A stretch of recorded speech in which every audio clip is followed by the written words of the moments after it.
Georgia Hale, welcome to the Marketing for Business podcast. Thank you for having me. It's good to be here. Look, you're the owner of The Face by Georgia Hale, and I know we're going to have a great chat, and there's no pressure at this chat, right? I know. You're the third Hale that I've had on this podcast, but here's the thing. I believe I've left the best to last. Yeah, well, third time's a charm, I reckon. Yeah, best to last. So we're going to have a great chat, and look, you own a business. I do. And I really want to have a chat. I think this is going to be a really good chat today for people, two types of people. One, if you're just either thinking of starting a business or you've just started a business and you want to get some more traction, or if you're a bit more of a seasoned business owner and you really want to understand the power of marketing, what it can do for a business. So we're gonna have a great chat today. So I really appreciate you coming in. And look, when you think about owning a business now, you've been going in business yourself for just over a year now. Mm-hmm. When you look back, what are some of the things you start to think about and go, oh my God, am I really doing this? Because you've got a really cool business. Yeah, it's a pretty niche business, that's for sure. I think when a lot of people ask about it, they're obviously very interested. I think cosmetic medicine, appearance medicine, cosmetic injectables is such a buzzword, if you know what I mean. It's so controversial, both, out in the wild and online. And so people are very, very interested in it. It's what does it mean to you though? Like as far as because you've been going and like for a lot of people, it's easy not to do a business. Yeah. But you've got a business and you're really making a run at it. One thing I realized, and we'll talk about your background as a nurse. You really care about people, right? Yeah. And I think that's the difference when a person in medicine, you might say it has got some sort of background, but you really care about your clients, and I think that's one of the reasons you've been able to grow, right? Yeah. I starting the business, it was one of those things I kind of just decided to do one day, and I made the decision to do it. And it's just one of those things you just realize, like, oh, wow, this is really happening. And I was terrified the whole time. But once you start the ball rolling, you just got to keep going. Yeah. And for a lot of people, even I had a lady in today, like, where do I start? Where do I start? And we'll talk about just doing it, because let's just go back a bit though, because you've got a really interesting background. Like, you're obviously a registered nurse. Yeah. You've done the training, but you've also been, involved in other areas of mental health, etc. Talk to me a wee bit about that. So I started my nursing degree at the start of 2014. Yep.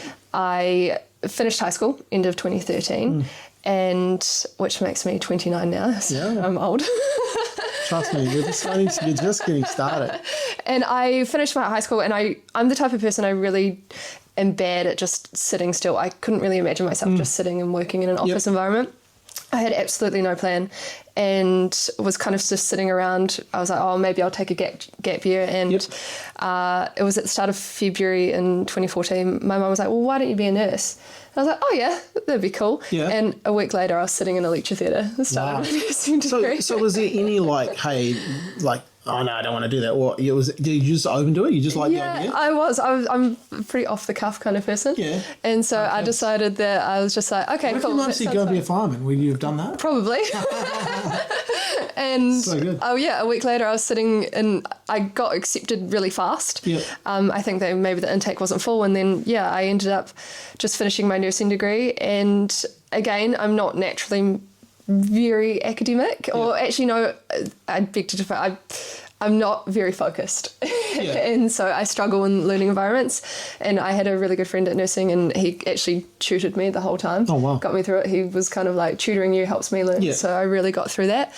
And then I became a mental health nurse. I actually really liked mental health nursing because it was not very task orientated. It's your whole job is to connect with people, because that's how you really understand their mental state. Yep. I loved mental health nursing. Yeah. I worked in forensic mental health nursing, so people who've committed crimes when they're mentally unwell. And so that was really, really interesting as well. Yeah. Like some of the people you would have connected with and met, there would have been like other people, if you saw them out in the street and heard that, they'd be pretty scary, right?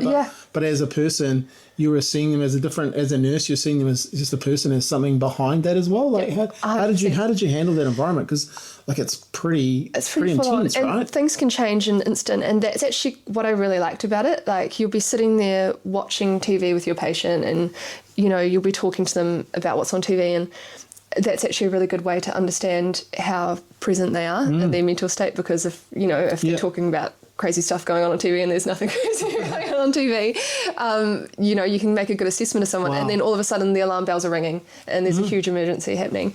And so you really do get a bit of everything. But again, your job is to connect with people. I really struggled sometimes with hospital nursing, because it would be like, well, so-and-so need meds and a shower and this and that, whereas that wasn't really like that. So you're probably more suited to that faster pace, think on your feet type and of work. Connecting with people, for sure. And how long were you in that environment? I was only in that environment for a year. I did my postgrad certificate in specialist mental health nursing, and then I decided to move overseas. I moved to London for almost 3 years.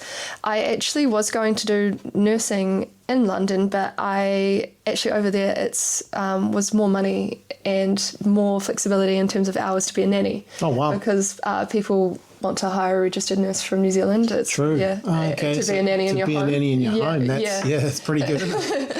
And so I lived and nannied. I actually only lasted 5 weeks, because it was weird living and working in someone's home. I can imagine. And then so I moved out and I got a flat, and I made some of my best friends in the world. I've met my partner Will. How good. Living in London. What part of London did you live in? I lived in West London in Acton. Oh, perfect. Acton Town. Nice. Oh, it was like the dingiest house you've ever seen in your life. So what were you doing in London? So I was just nannying and traveling. Not living in. And flatting and traveling and just having the time of my life, really.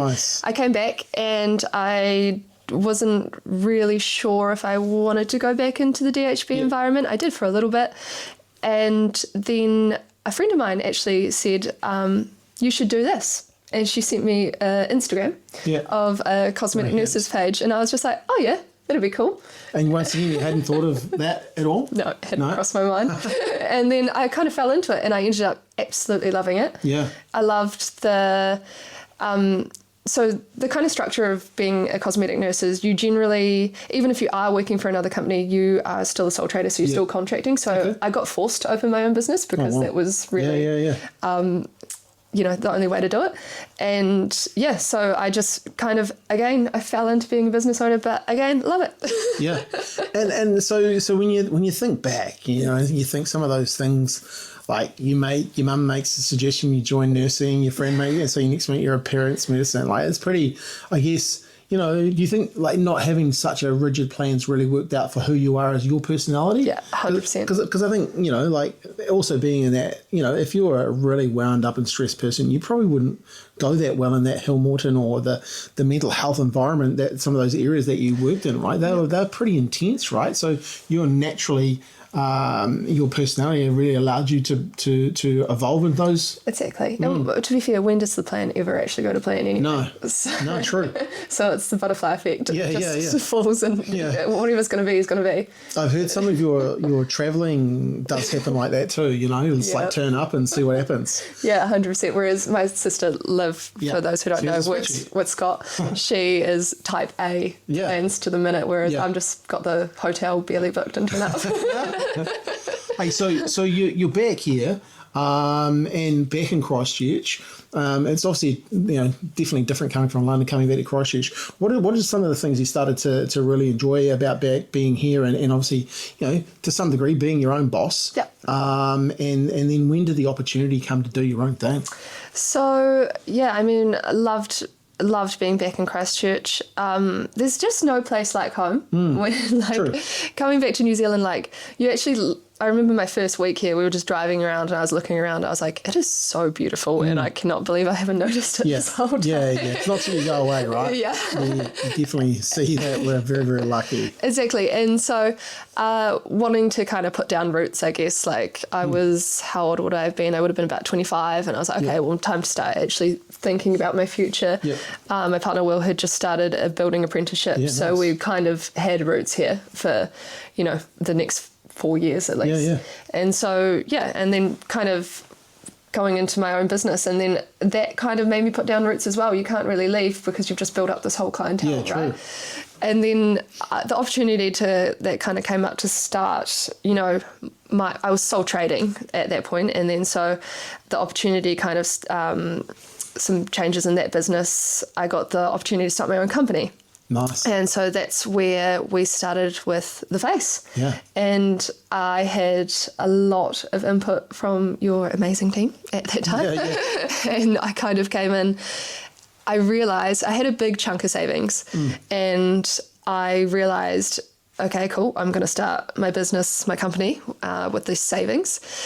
And I got about 3 weeks into fitting out the space and realising that, you know, even the stock that I inject is pretty expensive to buy. Yeah, true. And I was like, I need to start seeing people soon because I need to make some money. So yeah, and I guess, you know, when you it's a real thing, right? Like I always remember when I first left the corporate world, and I remember someone telling me, "Hey, Scott, have 6 months worth of savings, and then make the jump into your own business." Yeah. I look back at that, and I wish I'd only had 3 months. Yeah. Because you got to near the end of your bank account where you could see it, and all of a sudden you start going, "Oh, let's go and make some money." Yeah. You know, let's go and actually do the thing that will make me some money. Yeah. Where before it's really easy probably to just, oh, it's okay, I've got the backstop there. Yeah. So money starting to.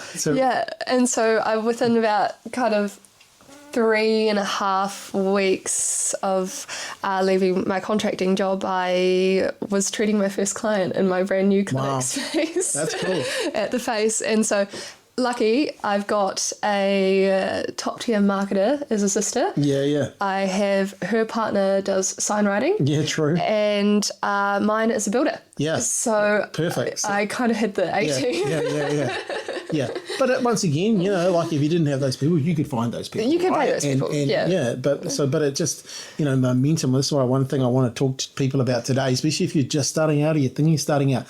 Sometimes it's just about saying yes, so let's go. Yeah. When was it? When can you think back to when you really made that decision? Because at the end of the day, it was you that had to make that decision. Yet someone obviously put an idea inside your head. But what was the process around, you know, thinking that you could do this by yourself, and that point where you decided, right, I'm going to back myself? Do you remember that time? I do and I don't. I think I don't think I actually. I think I was as fake it till you make it. I don't think I actually did back myself. Yeah. And so I think I was very much just like. But then I kind of looked around me and I could see all these people doing these amazing things and owning their own cosmetic injectables businesses. And I just kind of thought to myself, well, if they can, why can't I? True. And so Love that. I was just like, why can't I, you know? And you always have the like kind of self-doubt and you're like, well, what if it fails? Or what if, but it's just also at the end of the day, what if it doesn't? Yeah. And so. That's exactly the conversation I was having with this young lady today. What's the worst case scenario and can you handle it? Like, what is the worst case scenario if this doesn't work?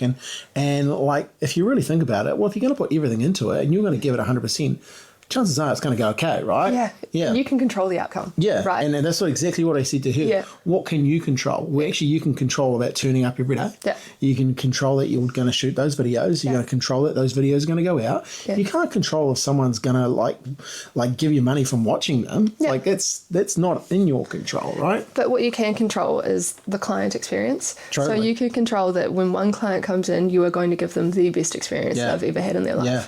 And so then then that controls, and then, okay, that person might tell their friend, and their friend comes in, and then you're going to give them the best experience they've ever had. So let's talk about that. I want to go deeper into that. Firstly, I want to. So you are faking it till you make it. Yeah. And how did that feel? It felt.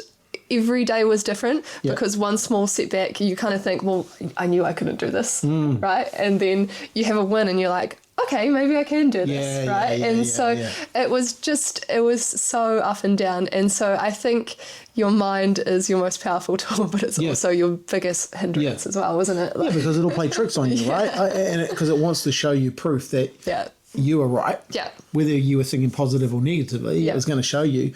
But I really like what you said there, you know, like day by day, one thing's going well. Yeah. Hey, next day it didn't go so well. But one thing is, you're still here. We're on the up. Yeah, and you keep moving, right? Because I think that's a big thing for a lot of people.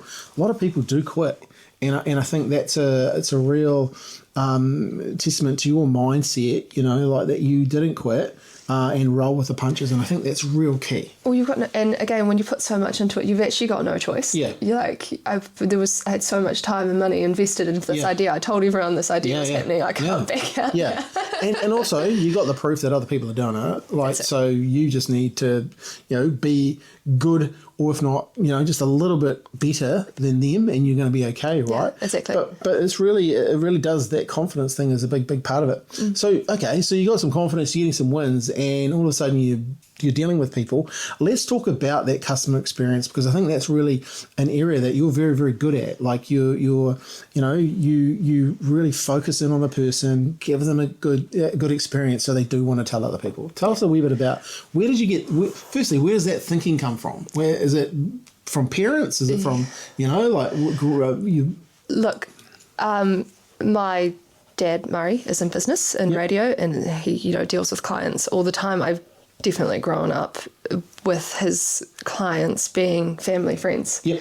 And so I've seen how he does business right throughout my whole life. And so definitely tried to kind of carry that. And, you only get really short amount of times with these people. So I definitely try and connect on something, on some level, somewhere in that appointment. And you can with pretty much everyone. Yep. I think being a mental health nurse as well, you're exposed to so many different types of people as well. Yeah. So it's about, and so you connected with those people, right? Yeah. So you connect with people from all kinds of socioeconomic backgrounds, everything. When I started doing injectables, I very much thought it was going to be one type of person. It's one stereotype. It's like Miraval, yummy bunnies. But it's not. It's just normal people and just, living their normal lives with kids and everything. And lots of men as well, believe it or not. And so you have to learn how to, and I did learn that pretty early on, that you can connect with pretty much anyone on some level somewhere. Yeah, and that's a real skill, right? Because I think it's one of the skills I have is the ability to talk to someone and make friends really, really quickly. And it's just by being curious, right? Yeah. Asking about them and how they're going, and always finding something that you can have common ground on, which I think, which is really, really cool. And it's really cool that you adapt to people, not just the people that you think it's going to be, right? No, exactly. And, when I very first started as well, I would always write little notes about my client in their client notes, their patient notes, and about going to Fiji in 3 weeks with so-and-so kid and, her husband. And so when they come back in, you can be like, oh, you were going to Fiji last time I saw you. And you definitely, that's a really good thing to do. Just like personal little touches like that, because people really appreciate that. Oh, well, it shows. Need to do that so much anymore, because a lot of my clients have been seeing for a really long time. Yeah. And so they know all about me and my life. But how cool is that? Like, where if someone comes back and goes, hey, you go, hey, how was Fiji? And they're like, wow, that person remembers. And it adds that little bit that, lots of people are worried about this thing called AI and stuff like that. And I just keep telling people, hey, you know what? Humans want to deal with humans. At the end of the day, like little things like that, knowing, hey, you've gone to Fiji. How was Fiji? What did you do? Blah, blah, blah, blah. Yeah. People were telling you, and all of a sudden, when people are talking, and that's what I find really interesting, when other people are talking and you're listening, guess who the other person feels more attracted to or more in line with? And it's you, because you're listening. Yeah, and human connection's everything. That's why we exist. And I think as well, when people are sitting in my chair, you're putting needles into their face a lot of the time. They are vulnerable, and it's their face. It's the first thing. Yeah. And call it vain, call it whatever you want. I actually call it confidence. It's not vanity at all. Yeah. The longer you're in the industry, that's what you realise. Yeah. And, they are trusting you with the thing that people identify them with. It's their face. Yeah. And so to have that deeper layer of trust where they trust that you're actually going to do the right thing, not just the right treatment, but the right thing by them, it's invaluable. Yeah. Totally, because people don't want to mess up the face, right? No. Like that's when you like that confidence, obviously, and how you're now building the business and like obviously bringing in clients, and when you go to work, like what's the sense there? You really like grateful that this is what I'm doing now, because when you're nursing and stuff, and that was really, I remember back in the day it was really hard. Like you were under pressure, you were stressed. There's some things that really happened to you that really shouldn't happen to someone, right? Yeah. And now not say you've earned the right to, and you're living your best life with this business, right? Yeah, definitely. When I was in that kind of setting, lots of things happened to me. And I think because I was young at the time, like I was only 20 when I was working in this hospital, and quite often I was the only regular nurse there. So I'm a 20-year-old in charge of about 12 very sick patients, and you're the boss. And so again, was faking it till I was making it. That's crazy. But again, you learn to kind of adapt. And so I definitely I really learned how to adapt in those environments. And so when I wake up in the morning now, obviously it is a huge weight on my shoulders, the fact that I inject people's faces. And it's really easy to forget the longer you do it, like that it actually is a huge weight. I always bring myself back to that it is a massive deal what I'm doing. I got a lot of hate from a lot of the more seasoned nurses I was working with in the DHB when I said I was going to do appearance medicine. A lot of people were like, I don't even know how you can call yourself a nurse and things like that, because it is seen in such a negative light, I think, by a lot of people in that kind of, I don't want to say older generation, is that the word? I don't know. But, because injectables had such a stigma around it then, and so it doesn't as much anymore. But I did get a lot of backlash from when I said I was going to do this type of nursing. Because their path for you was probably their job in XYZ years, and they would have been grateful for that. Yeah. But at the end of the day, everyone has their own journey, right? Yeah. And I think, I think there's a lot of industries that, people think it should be done this way, and it should, you should only toe the line and stuff. But at the end of the day, you got to run your own course. And look, I think looking back now, they probably thought, hey, that was probably a wee bit harsh, but you are helping people at the end of the day as well. Well, that's true. You're helping people in your own way. And don't get me wrong, I absolutely loved being a mental health nurse. I loved it so much, and I would go back to it, if I had to. But right now, obviously, I'm just busy. Exactly. Hey, so when you're thinking about your business, and now you've started and stuff, and obviously getting involved in marketing where did the name come from? The face. The face. So, good question. So we were floating around all of these names with, again, your team, Liv, and it was too fluffy, too this, and so we actually settled on the face because of a couple of reasons. The face, when in my clinic, we kind of we look at everyone so individually, and there's a different treatment plan for everyone. Everyone's face is different, so it was kind of just about honing in on the fact that we don't have a cookie cutter routine. Nice. And the face by Georgia Hale was again cool because it's a different brand from what I was, which was Georgia Hale Aesthetics. But it's still searchable, so it's still my brand. Nice. So that's how we settled on that. So people can still find you by your name, and or by the business. That's real cool. I like it. And obviously part of the treatment plan, and every plan's individual, that really ties into it, right? 100%. Very, very cool.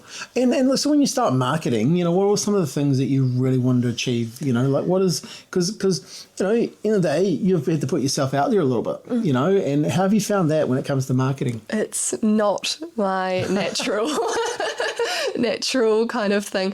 It's so a lot of the kind of things that have worked really well for me is the Instagram reels and videos, and unfortunately it is me talking into a camera.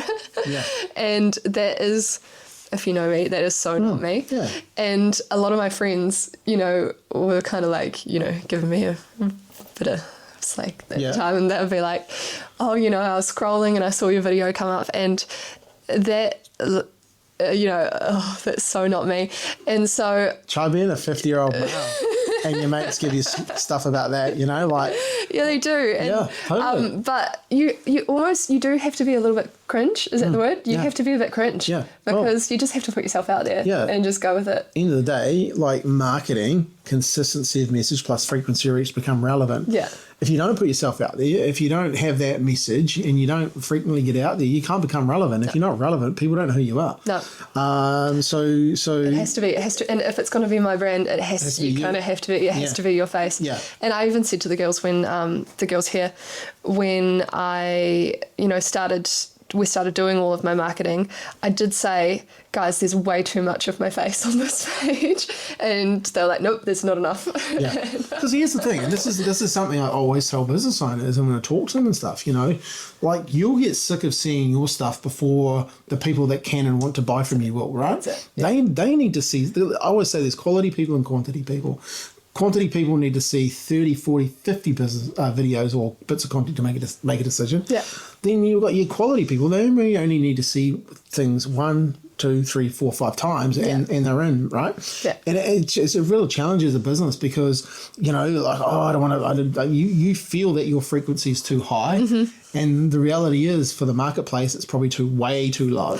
Yeah, absolutely. But still to this day, I'll be on my personal Instagram and I scroll and there's a video of me that pops up talking. I scroll straight past. I don't want to hear it. Look, I must admit, I do that too. Yeah. And I always think, am I paying for that?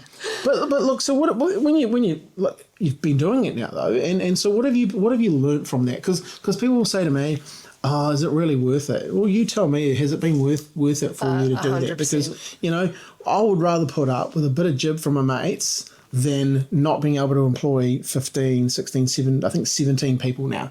I'd rather put myself out there and be able to help over 100 plus clients around New Zealand than not put myself out there. Yeah, it's given me a lot of new business. A lot of people have come in and they were like, I saw your videos and you just seemed like a normal down-to-earth person who's not going to do these crazy injectables on me. And, you know, I feel like I've already met you. And so... How good's that? Yeah, I know, it's great. But for someone listening, if you've been a listener for a while, you would have heard me talk about videos so often. This is what I've been talking about. Like people come in predisposed, ready to do business with you because they know you, like you, and trust you. Yep. They're telling you the words. You feel like this person. You sound like this person, and you're not going to do this to me. How good's that? Like if you just put out static posts, it's not going to cover it. They don't get that personal feel. They don't get that personal feel about it. And this is the thing. Yeah, and this is the thing. This is the opportunity that's opened up to every business owner. But a lot of business owners will stop themselves from doing it because they worry about what other people think of them too much. Yeah, 100%. And I've got friends who are not in my industry, but who are starting their own businesses at the moment. And I've said to them, you've just got to jump on that Instagram story and start talking. They come up with every excuse under the sun of why they can't do it. Yeah. And I say, look, I hate it. I absolutely hate it. I don't like doing it, but it works, unfortunately. Yeah. But, you know, you can always think about, or you can always find a way to like it too, right? And I always look at it as another extension of helping someone. Yeah. You know, if I don't put this video out there, then I'm not going to be able to, you know, help someone. And you know, people could be one video away from getting your help. Yeah. It's really cool. It's really cool to hear that people come in and say, hey, I really feel like I know you, because that is the video effect, right? And it's very cool to hear that happen. What else have you kind of learned about putting content and you know, people coming in and seeing you from that? Like, do you find, you know, people are a lot faster to refer you? Yeah. Yeah. And one thing that we've noticed is doing quite well at the moment is educational content. Yep. With injectables, there is so much information online. There is also a lot of misinformation. Yeah. And so just small educational videos can be really, really helpful of just people feeling, again, it's just that extra level of ease and, you know, lowering that anxiety level when they come in. So. And what sort of stuff are you educating people on? Like what's a typical video? What would be? Things kind of like what I mentioned before about how one treatment plan does not fit every single person. Nice. And so that's why it's so important to come in for, my consultations are free. Oh, wow. And a reason for that is I don't want anyone to ever feel like they have to get injectables. You know, some people, I guess because they do want to do their own thing, their time is precious, they charge for a consultation and that comes off your first treatment. I never want to do that because injectables aren't for everyone. Yeah. And so it's important that people feel like they can come in and just have a no strings conversation about what the treatment plan is. And so if I'm giving up 15 minutes of my time for free, I'm much more likely to have that person trust me from the get-go, but also have them then be like, hey, I actually had a really good, honest consultation at this place and refer a friend. Yeah. Yeah. How good's that? So some real keys there, right? Value in advance. Yeah. No, I love it. Giving, other people are charging for it, and you're giving it value in advance to someone, but before they ever give you any money. And I once again, talking to this young lady today, I was like, give some value in advance of them ever giving you any money. Yeah. She's like, what do you mean by that? I said, well, you've got a lot of knowledge inside your head. What about sharing some of that? Oh, well, people will pay me for that. Well, how many people are paying for you right now? No one. I said, well, cool. Start to share that. These people owe you nothing. No. Yeah, they owe you nothing from before. You already owe them from the fact they've given the time out of their day to turn up to their clinic and ask something of you. Yeah. Yeah. Yeah. So the cool thing there is you're doing educational videos, and then once again, that's such a good idea. The marketing company that you're dealing with must be really, really good. They're pretty good. They're actually the sponsor of this podcast. So shout out to Digital Influence, the sponsor of the Marketing for Business podcast. Yeah. But because here's the thing, and it's good to hear that it does work, because educational video, especially right now, like, as we move into where AI and look, people were searching before for solving problems, and now they're searching on ChatGPT or Gemini or Claude, etc. And these are answer engines now, so they're going to type a longer query and get an answer, and your videos will start to appear in those, because the videos are answering the questions, and that's why I say to people, man, start YouTube now as well. Get on the shorts. Get on those educational videos and shorts. Get them in long-form video content, because people are going to be wanting will be finding you because of that, because of the video content. So it's a real win-win-win, and especially because you're getting a better person turnout. They know it's a free consultation, and look, people aren't stupid. They know if they're going to like it, they're going to pay, but they're happy to do that because there's no risk at that point to them. Yeah, exactly. And you're getting a happier person turn up, and so you're also getting a person turn up who has a more open mind to different suggestions, things that they weren't thinking. Yeah, and so you're already winning. It's really interesting because there's a massive movement in America, and it's kind of coming here. We're slow to pick up these trends, but it's called self-service, and self-service is that video content. So they educate themselves first, then book an appointment, right? And so what they're doing, what you're starting to see now in the States is, let's say you had 12 people that they could choose from in your clinic. 12 injectors. Well, there'll be 12 different videos, and people are putting those videos out, the educational videos, but then they're putting their own video about why you should choose me as an injector.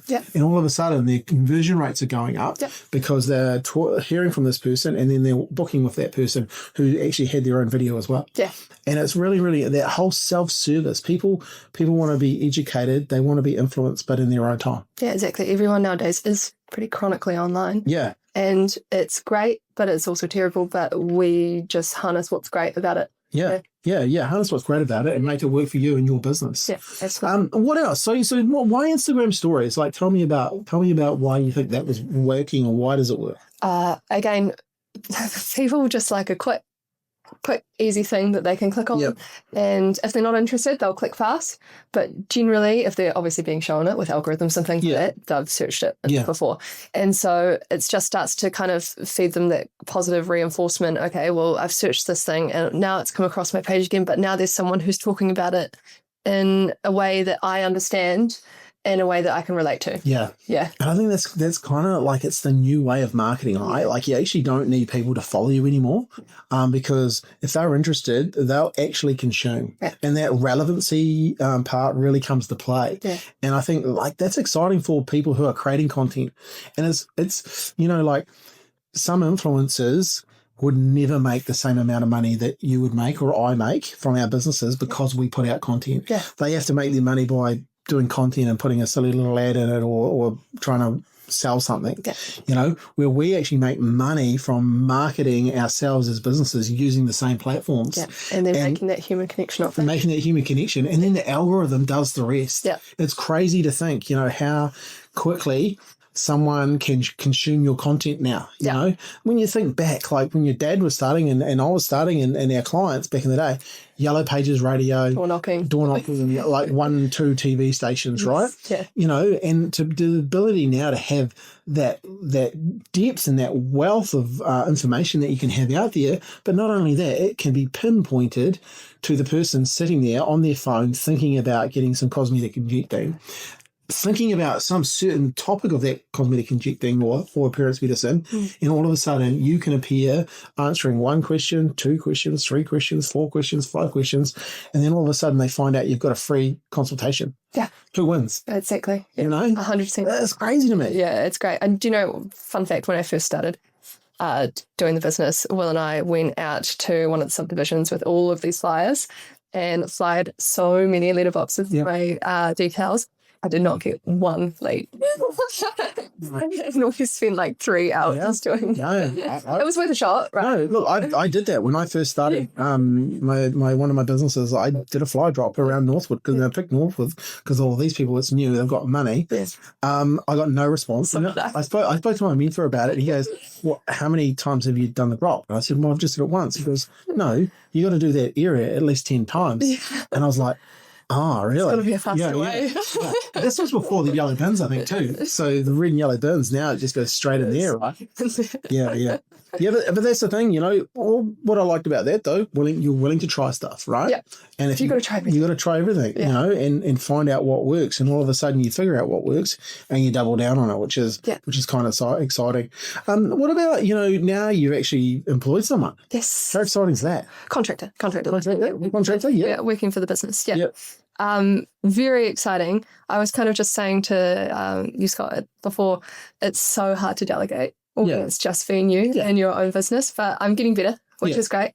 Yeah. And look, that's part of the learning phase, right? And thinking, hey, I have to do everything, but no, you don't. I mean, I'm very much, I think I still, when I look at the business, I think I'm still very much in a learning phase, but I think I'll be in a learning phage for the rest of my life in some way. Seriously, a session here on Friday with our coach from the States, you know, we're all learning. And I think if you're not learning, if you're not, you know, finding new things to do and stretch yourself, then what's the point? You're not going to grow. So, you know, bringing someone in. Well, what a couple of things that you've learned from bringing someone on board, though? Oh, I think I actually forgot what it was like to be a new injector. Yep. And so it's really made me pull back in and just focus on the smaller details of my clients. Again, just remembering those little things and things like that, because you do lose sight of it the busier you get. Yeah. And so another thing is, a lot of people said to me that, you know, I should be upping my prices and things like that because I'm technically the more experienced person. I said I'm actually not going to do that. I think I really want people to trust my clinic as a whole, not just one person. Yeah, true. I don't believe in that. I think, you know, we're growing a business here. We're not growing, you know, one person. Yeah. And so I definitely what's best for the business. Another thing as well, people, again, were like, well, you know, my prices at my clinic are pretty affordable. If you look at the kind of wider region, and people are like, well, you know, you're more experienced now. You should be upping your prices again. Yeah.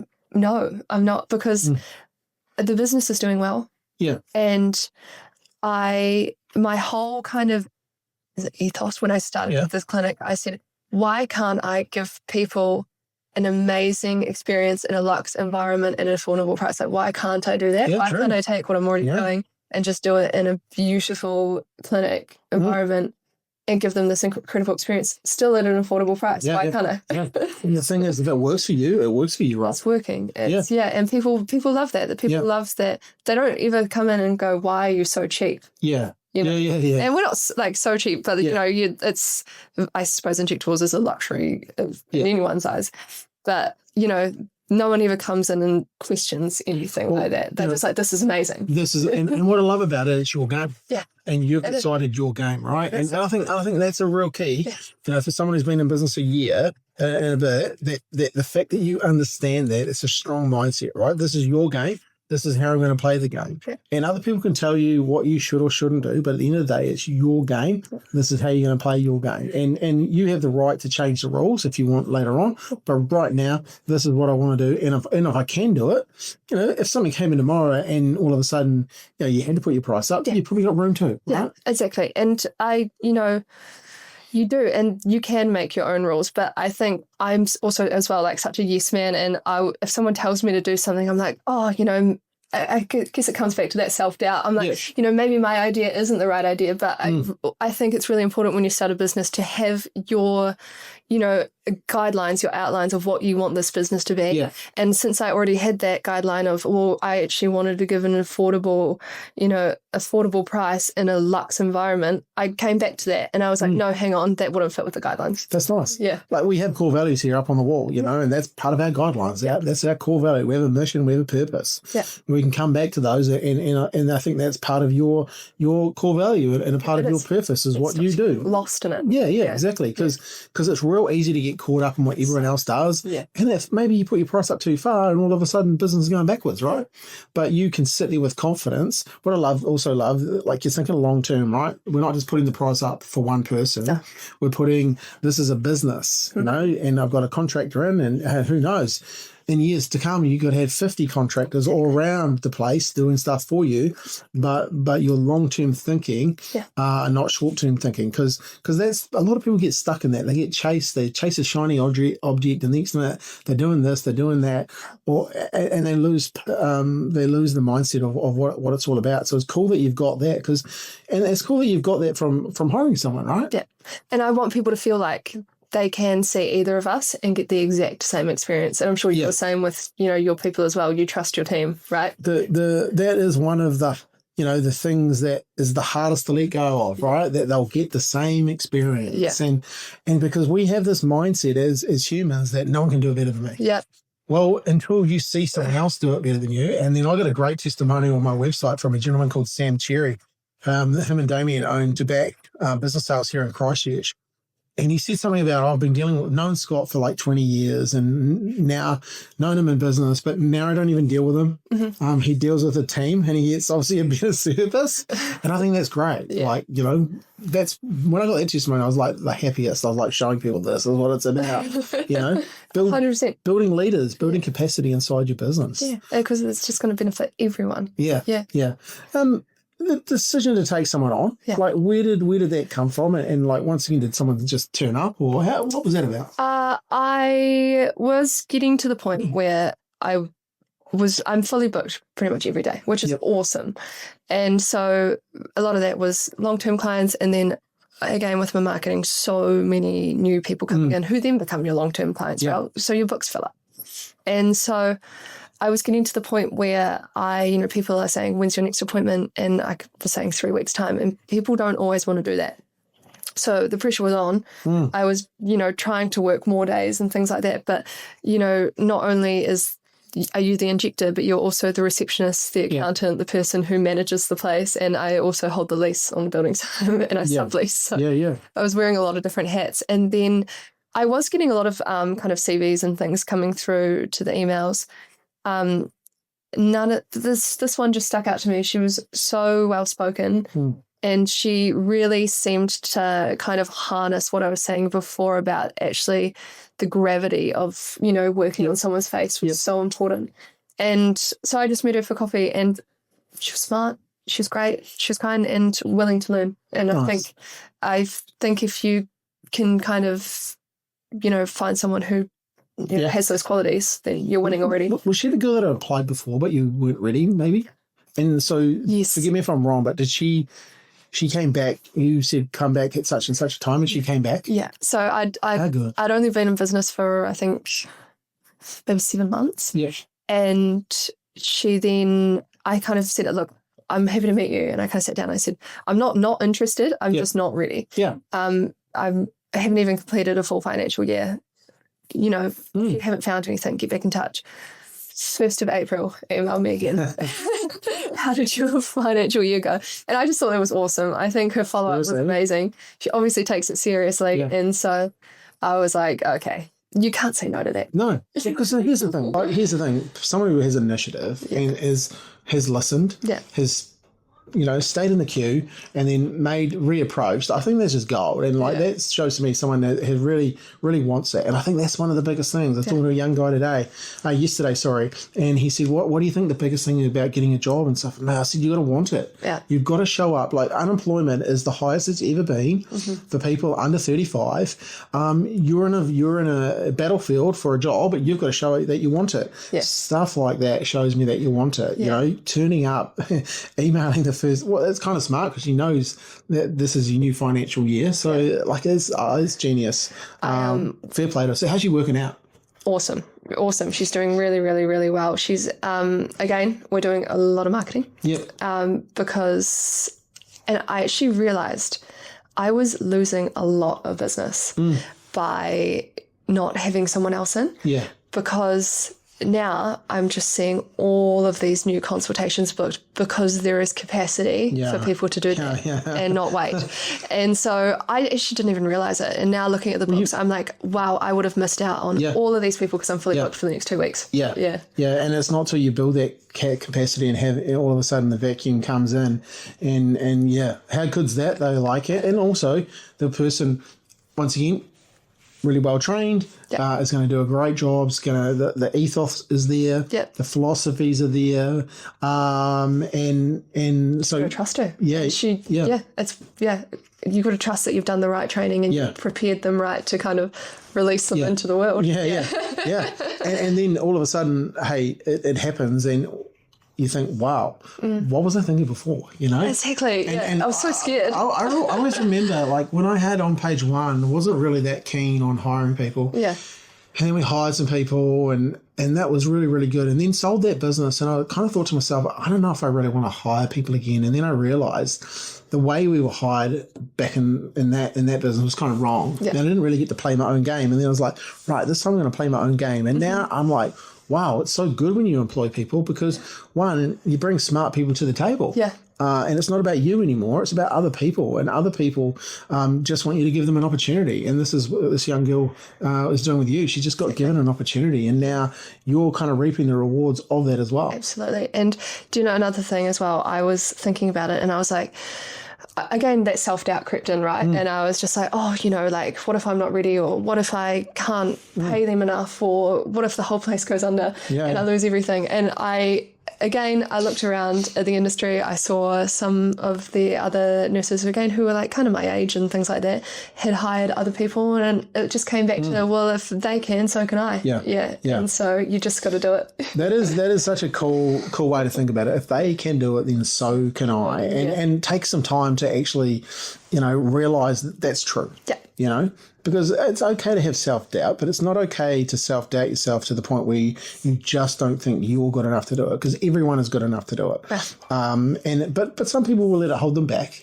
And I guess that's the thing I'd like people to get out of today is just, hey, if they can do it, what about you? Exactly. And if you want it hard enough, and if you want it and your clarity around it, because here's the thing, I guarantee if things started not really working in your business, what would you do to turn it around? I would ask the people who are doing it well. I think, I'm really lucky to have made some amazing connections in this industry, a lot of other nurses who own their own businesses. And I think with that also what comes is you actually there's this kind of weird mentality that you have to be an absolute shark to be successful in business. You absolutely do not. You can make connections and be kind to people and be kind to other people in the industry and make friends in the industry to do well. And you don't have to be this just like absolute ruthless cutthroat. That's a real belief that is out there in the marketplace, and definitely my parents. No one was in business, and the business people were greedy. Business people were this and that and all that sort of stuff. So I grew up thinking that business people were just not the best people around until I met them. And then I realized my parents were probably wrong, and it's good that you're finding that out because you're around peers that care about, probably some of the most successful people are the most open to giving you help.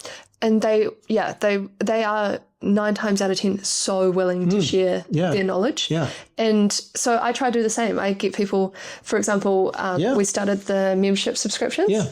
And so I kind of looked around at the industry and I saw that another company was doing a kind of membership subscription type thing, but they were charging like a flat fee for it wasn't very clear what the person was getting, and sometimes if the client wanted it back and come extras, they'd have to pay extra and things like that. Yeah. And so I was like, well, why can't I start a membership program that people just pay for the treatments they're getting? Nice. So for example, say frown and forehead, and they come in and they pay me a weekly fee, and they come in and they get their frown and forehead done every 12 weeks. That doesn't mean to say they can't get other areas done. Yep. They can add them on. But that's paid under the subscription. Yeah, and so Nice. I was the first clinic in Christchurch to launch a subscription model like that. Yep. So many clinics are doing that now, which I think is great. Yeah. But a lot of them reached out to me and said, well, how have you found this? How have you done this? How have you done this?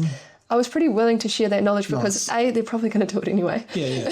they're going to figure it out anyway. Yeah. And B, all you're doing is raising the standard in your own industry. Yeah. So you're technically making yourself better. Yeah, and also goodwill. Yeah. Like goodwill, because you're going to... Yeah, well, goes around, comes around. Yeah. And when it's your day, it's called reciprocity. When it's your day to harvest, you're going to be able to go, hey, what about this? What about that? Yeah. That's so cool. It's cool to hear that kind of, that's your mindset, because that's a winner's mindset, right? Yeah. Like that's how you actually grow a business, is by being open to sharing what's winning and what you've done in the past. I think that's really, really cool. Yeah. Hey, if I put you on the spot, and not that I haven't in this interview, Sorry. we've been going, I think we've been going for 50 minutes, which is crazy. If you were starting again, what are 5 things you'd do to start this business again, knowing what you know now? Because there's going to be someone sitting there, and maybe the lady that who came into my office today, maybe she didn't hear it from me, but I gave her some things to do. But what would you do? Do you mean 5 things that I've already done that I'd do again, or 5 things I would change? Both. Give me a mould of both of them. Okay, cool. One thing I would do is make sure you've got the right advice around you. Definitely. So like I touched on before, looking at, see who's doing it well and, imitate that. Would you go and talk to some people like that were doing it? And I did. Yeah. And so I reached out to, again, friends who were running their own injectables businesses. Nice. Who did you order this through, and how did you do that? And how do you find them? And I was probably really annoying, but they were great. Yeah. and because a lot of people would stop themselves, they won't want to give me that information. But once again, realise that successful people actually will share. Yeah, that's they do. Crazy. It was one of the things I've learned in the years of business I've been doing now, is the most successful people will share. Yeah. And they'll share openly. Yes, 100%. That's cool. Get the right advice. Number 2, get a good accountant. Yes. And I didn't. I think you definitely pay for what you get with accountants. I just had like a small timey thing, and looking back on it now, there's so many things I could have done that could have saved me a lot of money in setting up that business. Yeah. Number 3. Where do you find a good accountant? I got a recommendation through a friend who he's a financial advisor and works in the same building as these accountants. Nice. And so, and I found them absolutely fantastic. I use Nexia. I don't know if I can say names. I can. Oh, shout out. Shout out Nexia. And then number 3, 100% invest in your marketing. I know we're on a marketing podcast. It sounds cliche, but it's not. But it is the thing that sets you apart. It's so easy to try and jump on Canva and do a little story that you think looks nice. Yeah. I have tried to do so many of my own stories and post them, and your team has shut it down instantly. They were like, Georgia, that looks heinous. Yeah. And so investing in marketing is invaluable. All you're doing is putting that money back into your business. You will see a return. Well, the thing is, it's your future profits, right? And sometimes you don't know that with marketing until you give it a year, and then you start to see the fruits. Like now, you look at the calendar for not only you, but for who's the name of the girl that's with you? Courtney. Those calendars, they're booked, right? Yeah. And that's the future profit because of the marketing that you've done 6 months ago, 3 months ago, 2 weeks ago. That's and a lot of business owners don't get that. But when it comes, it comes. And once that velocity of consistency of message, frequency of reach to become relevant, once that relevancy hits, you have to start employing more people. Yeah. And number 4 is actually talk to people who aren't in your industry, who are in business.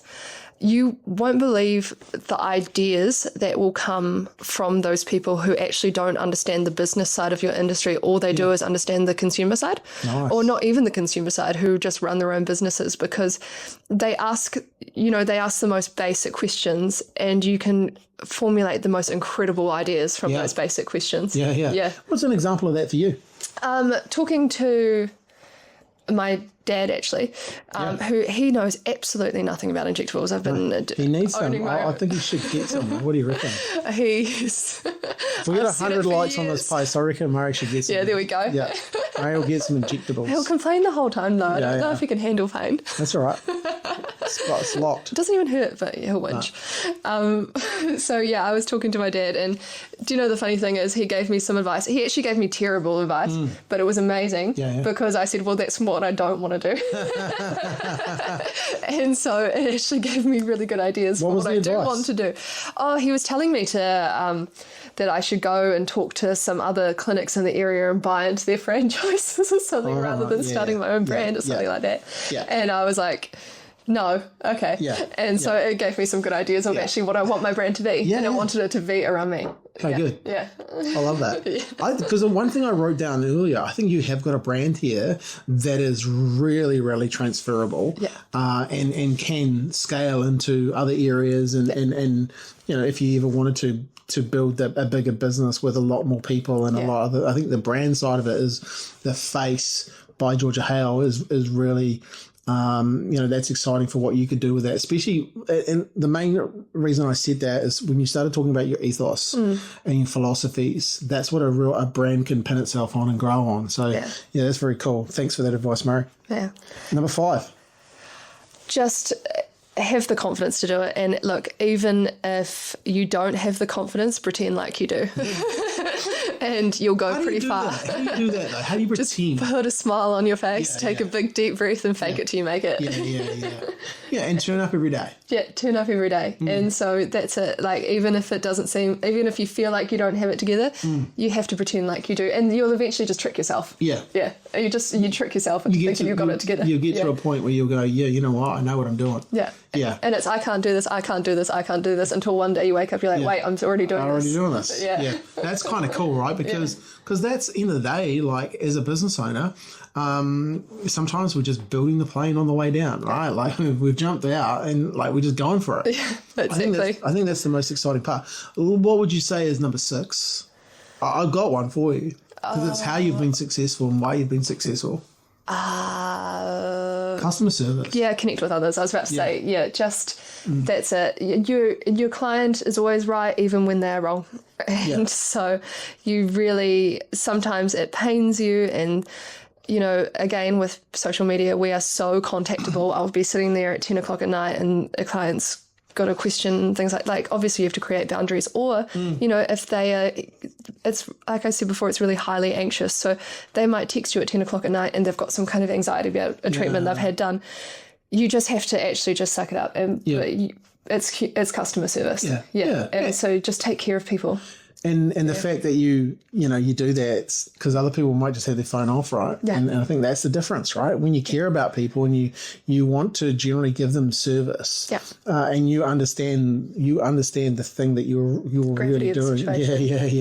Yeah, that's pretty cool. So I don't take it lightly, and I guess that's where that nursing component comes in as well. You've got to take care of people. Yeah. And I think that's the coolest thing. And your mum gave you that, is go to nursing. Yeah. Because you would have, at the end of the day, you would have learnt things about having empathy in that program. Yeah, 100%. That they are laying roots inside your business. Yeah. And so even if you don't get it, you learn to get it. Yeah, exactly. Hey, Georgia, this has been a fascinating conversation. Glad. You got anything else you'd want to leave people with? Like, if the person, listening here, what's one last thing you'd want to say to them?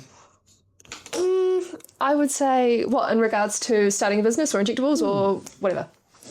Starting a business. Yeah, look, I would say, like I said before, just find the right people around you to give you advice. If you can't find them, pay them. There's great companies that are out here willing to give you that advice, and just do it. You'll surprise yourself and go pretty far. Yeah. Yeah. Awesome. Hey, well, if someone wants to get hold of you and they want to book in, where do they go? They can head to my website, www.theface.co.nz. Nice. They can email me, georgia@theface.co.nz, or hello@theface.co.nz if you want to reach both myself or Courtney. And if you want to see some marketing of what Georgia's team's doing, definitely go to Instagram, check out and follow on Instagram and get involved and see what someone's doing there. Like someone from behind the scenes, you can kind of actually see, what it takes to market a business. And, I think that's one of the keys too, is check out what other successful people are doing. The Face by Georgia Hale on Instagram. Yeah. Now, look, this has been a fantastic chat. I would have, I did say I was going to leave the best to last when it comes to the Hales, and I think I have. The good thing is I'll probably have you back as well. I know I had your dad back, and I'll definitely have your sister back, but I'll probably have you back as well when you've franchised this brand. Oh yeah, okay. I think you've created something pretty amazing. So well done to you. Yeah, thank you. And all thank you. Thank you for all your help over the years. I know the team. I know the team love it. I don't love it so much when I get pulled down because I have sat in your chair. Yeah. I'm glad I got you in this chair because I was in your chair getting something put up my nose or something. And I have had the camera in my face this far away. Yes, you have indeed. Yeah, so I bet you weren't stoked. Well, I was okay until one of my mates found it. And next minute it was in our group chat. And I was like, what the hell's going on here? But hey, anything for the client. That's it, customer service, Scott. I was just about to say that. Anything for the client, and when you get the call up, you get the call up. Yeah. No, that was pretty cool. It's good fun. It's good fun to be able to help out. It's good fun to, do stuff. Yeah. Like I always just say yes because, what do you like? You can't say no. You can't say no, and you've got to be part of it. Yeah. Like your name's on the door. Yeah. So do whatever it takes. Yeah. Oh, well, thank you. This has been an awesome chat. Thank you. Hey, if you have been listening to this and you really enjoyed the podcast, I want you to share this podcast. Share it. Like if you know someone who's just started a business, or if you know someone who's wanting to start a business, or maybe a seasoned veteran that needs a kick up the backside when it comes to marketing their business, share this out. Like definitely love the shares they're getting on LinkedIn. It's unbelievable the amount of people there, but also on Instagram. Really, really appreciate it. So that's the only job that you need to do. Till now, Georgia, thank you once again. Thank you. Go out there, have fun, and as always, take action and celebrate your victories.